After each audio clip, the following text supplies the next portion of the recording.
آج میں آپ کی خدمت میں ایک ایسا عمل پیش کرنے لگا ہوں۔ اس عمل کے ذریعے کئی لوگ، لاکھوں لوگ اس عمل کے ذریعے بادشاہ بنے ہیں، مالدار بنے ہیں، عزتیں پائی ہیں، شہرت ملی ہے، تنگ دستیاں مصیبتوں سے انہوں نے نجات پائی ہے۔ اور یہ ایسا عمل جو ہمارے بزرگ کرتے رہے اور جن میں علامہ اقبال بھی شامل ہیں اور بڑے بڑے بزرگوں کے یہ وظائف ہیں، اور جن لوگوں نے اس عمل کو کر لیا اللہ کے فضل و کرم سے۔ اور یہ نوچندی جمعرات ہے۔ نوچندی جمعرات اس جمعرات کو کہا جاتا ہے جو ہر اسلامی مہینے کی پہلی جمعرات ہوتی ہے، اس جمعرات کو نوچندی جمعرات کہا جاتا ہے۔ اسی طرح جو پہلا اتوار ہوتا ہے اس کو نوچندہ اتوار کہا جاتا ہے۔ اور ان دنوں کے اندر جو اعمال ہوتے ہیں، جو وظائف ہوتے ہیں، کرنے سے ان کی تاثیر اور طاقت بڑھ جاتی ہے۔ اور ان اعمال میں سے، ان وظائف میں سے ایک نہایت ہی قیمتی وظیفہ آج میں آپ کو بتانے جا رہا ہوں۔ اس وظیفے کو جاننے کے لیے، سمجھنے کے لیے، کرنے کے لیے آپ اس ویڈیو کو اول سے لے کر آخر تک مکمل دیکھیے گا، کیونکہ آج میں بڑا خاص اور بڑا اہم عمل آپ کو بتانے لگا ہوں۔ اس عمل سے آپ کا مقدر سنور جائے گا، آپ کا نصیب سنور جائے گا۔ اور یہ موقع انسان کو زندگی بار بار نہیں دیتی۔ یہ ماہ ربیع الاول کا بابرکت مہینہ، اور اس مہینے کی برکتیں حاصل کریں۔ اور میں آپ کو بتا دوں، رب کائنات نے یہ ساری کائنات اپنے حبیب کے لیے بنائی ہے، اور جو اس کے حبیب پر یہ درود پاک پڑھ کر دعا کرے اور جو کچھ اپنی زبان سے ایک بار کہہ دے، رب اسی طرح اس کے حق میں فرما دیتا ہے۔ آج جو بھی آپ کہیں گے، جو بھی اللہ کی بارگاہ میں التجا کریں گے کہ باری تعالیٰ میرے مقدر کو سنوار دے، میرے مقدر میں فلاں چیز لکھ دے، میرے مقدر میں اولاد لکھ دے، میرے مقدر میں رزق لکھ دے، میرے مقدر میں شہرت لکھ دے، میرے مقدر میں فلاں چیز لکھ دے، انشاءاللہ اگر آپ اس طرح یہ عمل کر لیں اور اس طرح یہ الفاظ کہہ لیں تو پھر آج آپ کو دنیا کی کوئی طاقت نہیں روک سکتی جو آپ کو مالدار نہ بننے دے۔ اس لیے کہ اللہ تبارک و تعالیٰ نے یہ ساری کائنات اپنے حبیب کے لیے بنائی ہے، تو جو اس کے حبیب پر یہ درود پاک پڑھ کر بزرگوں کو کیسے مقام ملا، آج بھی ان کے مرنے کے بعد بھی لوگ ان کو یاد رکھتے ہیں۔ علامہ اقبال سے کسی نے پوچھا تھا، میں بہرحال یہ کئی بار آپ کو بات بتا چکا ہوں کہ آپ سے کسی نے پوچھا کہ حضرت یہ مقام کیسے ملا کہ جہاں بھی لوگ عرب جائیں، عجم جائیں، کسی بھی دنیا کے کونے میں چلے جائیں، لوگ آپ کا نام لیتے ہیں، آپ کی شہرت ہے، آپ مشہور ہیں۔ اس کی وجہ کیا ہے؟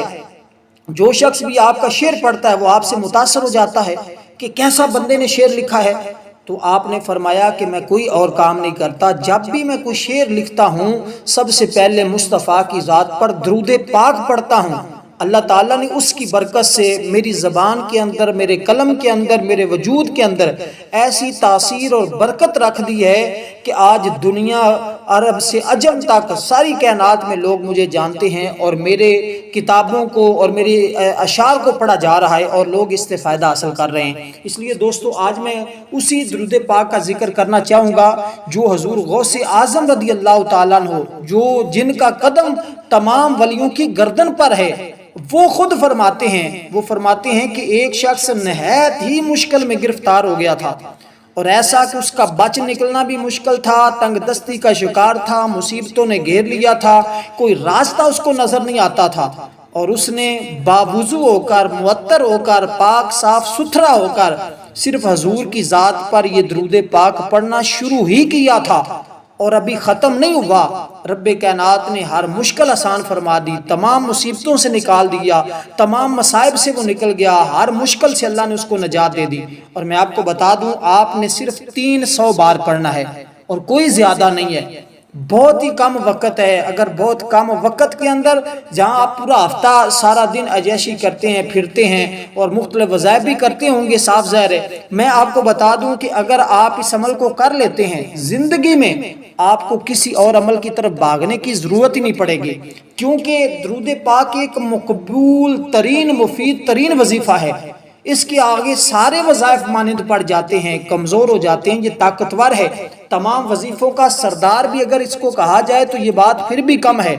تمام وظیفوں کا بادشاہ بھی کہا جائے پھر بھی یہ بات کم ہے۔ اس قدر اللہ تعالیٰ نے اس کے اندر تاثیر اور طاقت رکھی ہے، اور کئی بزرگوں کا یہ عمل، یہ وظیفہ رہا ہے۔ تو دوستو آپ نے اس عمل کو جمعرات کے دن نو چندی جمعرات، یہ اب جو جمعرات ہے ماہ ربیع الاول کی صبح، آج جس دن یہ آپ کو ویڈیو مل رہی ہے، یہ جمعرات کا دن ہے، نو چندی جمعرات ہے، اور آپ نے اس عمل کو نوچندی جمعرات کے دن کرنا ہے۔ انشاءاللہ ایک ہفتہ نہیں گزرے گا اگر آپ مقروض ہیں، اور اللہ تعالیٰ آپ کے لیے ایسا سبب پیدا فرمائے گا کہ سارا قرضہ آپ کا اتر جائے گا۔ اگر آپ تنگ دستی کسی مصیبت کے اندر مبتلا ہیں، یا آپ کے پاس کوئی روزگار نہیں ہے، یا آپ کے کسی بھی کام کے اندر کوئی بھی رکاوٹ ہے، یا آپ کسی بھی ایسی بیماری کا شکار ہیں کہ حکیموں، طبیبوں، ڈاکٹروں سے آپ مایوس ہو چکے ہیں، بڑے علاج کروائے ہیں، لیکن کہیں سے آپ کو فاقہ نہیں مل رہا، کہیں سے آپ کی جان نہیں چھوٹ رہی، شفا نہیں ہو رہی، تو پھر آپ یہ درود پاک پڑھیں۔ اس کو پڑھتے ہی رب کائنات ہر طرح کی تکلیف سے، ہر طرح کے غم سے، ہر طرح کی بیماری سے فوراً نجات عطا فرما دیتا ہے۔ تو آپ نے دوستو اس درود پاک کی 3 تسبیحیں پڑھنی ہیں۔ ویسے بھی درود پاک کی اتنی برکت ہے کہ حضور علیہ السلام نے فرمایا کہ جو بندہ مجھ پر صرف ایک بار درود پاک پڑھتا ہے، اللہ تعالیٰ اس پر 10 بار رحمت نازل فرماتا ہے، اس کے 10 گناہوں کو معاف کر دیا جاتا ہے، اس کے 10 درجات کو بلند کر دیا جاتا ہے۔ اس قدر اللہ تعالیٰ نے اس درود پاک کے اندر تاثیر اور طاقت رکھی ہے۔ باقی ہم باتیں کرتے ہیں، اور درود پاک کا حکم اللہ تعالیٰ نے قرآن میں دیا ہے، اور میں اس کی ایک خاص اجازت بھی آپ کو عنایت کروں گا، لیکن اس کے لیے آپ نے کرنا یہ ہے کہ 21 مرتبہ درود ابراہیم پڑھ کر، جو ہم نماز کے اندر پڑھتے ہیں، یہ تقریباً ہر شخص کو آتا ہے، یہ درود پاک پڑھ کر آپ نے کمنٹ میں مجھے بتا دینا ہے کہ ہم نے یہ درود پاک پڑھ لیا، پھر میں آپ کو اس کی خاص اجازت ہو جائے گی، اور پھر آپ یہ پڑھیں گے انشاءاللہ آپ کو دنیا کائنات کی جس چیز کی ضرورت ہے، جس کا تصور کر کے پڑھیں گے، اور جس مصیبت سے نکلنے کے لیے پڑھیں گے، جس چیز سے نجات چاہتے ہیں، جس حاجت کے لیے پڑھیں گے، جس مقصد کے لیے پڑھیں گے، پڑھتے ہی اللہ تعالیٰ آپ کو اس مقصد کے اندر کامیابی عطا فرما دے گا۔ اور دوسری بات، جو شخص ہماری جمعۃ المبارک کی دعا کے اندر حصہ بننا چاہتا ہے، ہماری جمعۃ المبارک کے دن خصوصی دعا ہوتی ہے، جو شخص اس کے اندر اپنا نام شامل کروانا چاہتا ہے، وہ 11 مرتبہ درود پاک پڑھ کر کمنٹ میں بتا دے، انشاءاللہ اس کو دعا میں ضرور شامل کیا جائے گا۔ اگر ساتھ مقصد لکھنا مناسب سمجھیں تو مقصد بھی ساتھ ضرور لکھیے گا، انشاءاللہ آپ کو دعا کے اندر شامل کیا جائے گا۔ اور دوستو، آپ نے اس عمل کو قبلہ کی جانب منہ کر کے، جس طرف ہم منہ کر کے نماز پڑھتے ہیں اس جانب منہ کر کے آپ نے یہ درود پاک 300 بار پڑھنا ہے، اور اس کے شروع کرنے سے پہلے آپ نے 11 بار تعوذ پڑھنا ہے، یعنی کہ اعوذ باللہ من الشیطان الرجیم بسم اللہ الرحمن الرحیم، اعوذ باللہ من الشیطان الرجیم بسم اللہ الرحمن الرحیم 11 مرتبہ یہ پڑھ کر، اس کے بعد آپ نے 300 بار یہ درود پاک پڑھنا ہے، آخر میں 3 بار اپنے مقصد کی، اپنی حاجت کا نام لینا ہے سر سجدے میں رکھ کر، اور یہ درود تنجینہ ہے، درود تنجینہ، اس کو آپ نیٹ پہ سرچ کریں گے، گوگل پہ آپ کو مل جائے گا، درود تنجینہ عام کتابوں کے اندر بھی موجود ہوتا ہے، اس کو آپ 300 بار پڑھیے گا، انشاءاللہ ہر مشکل آسان ہو جائے گی۔ اس کے بعد ڈیلی اس کو آپ 11 مرتبہ پڑھنے کی روٹین بنا لیں۔ والسلام ورحمۃ اللہ وبرکاتہ۔